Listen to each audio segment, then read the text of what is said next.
very proud of this beautiful buck and doe right here. This is ours, that is his. It's putting our gambrel together. And we're gonna hang her right here, and I'm gonna process her. So this is where we'll hang her, and I'll probably move some of this stuff and so I can process her better on the gambrel. So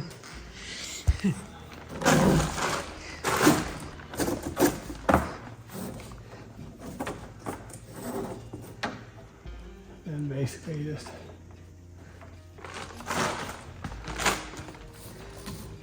like that. yeah, that's what I And was. then you take and you do a half hitch like that.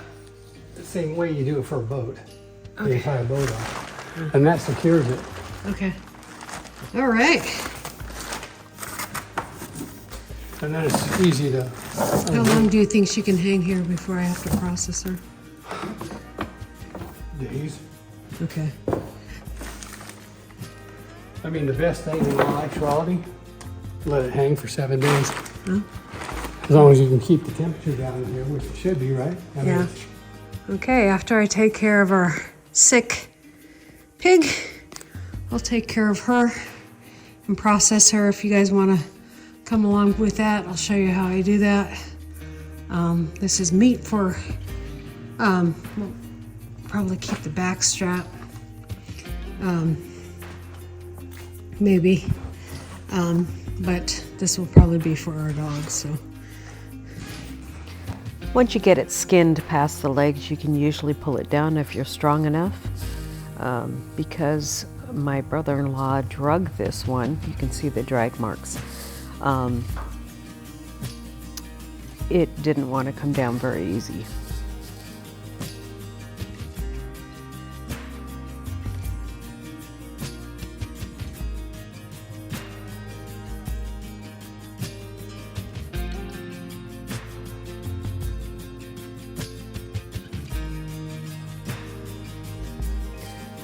Very cold outside, but I am getting hot, so I had to take off a layer.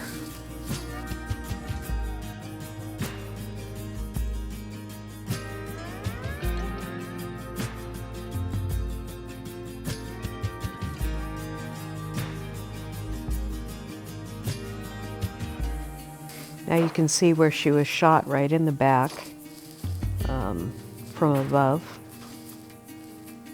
And that's what a bullet wound looks like. Now I got her on the back and I'm removing the limbs. I always do that first.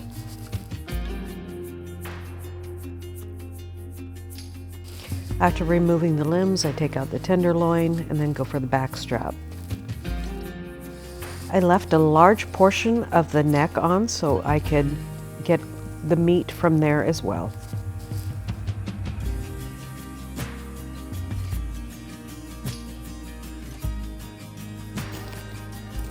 Nice. Yeah. Worked out really well. Yeah. I'm telling you, I couldn't have asked for a better setup. Can't wait till you Braxton. He was much too big to hang inside, so here we go, processing this big buck.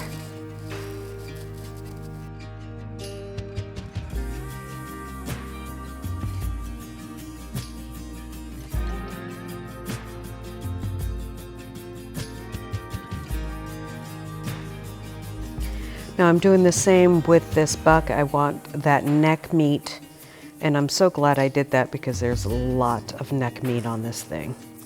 In this buck, I am processing it totally while it hangs.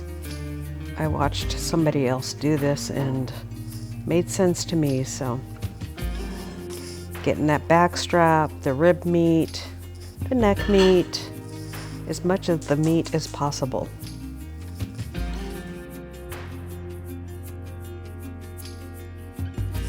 All those little pieces of meat I'll put in a grinder and grind it all up.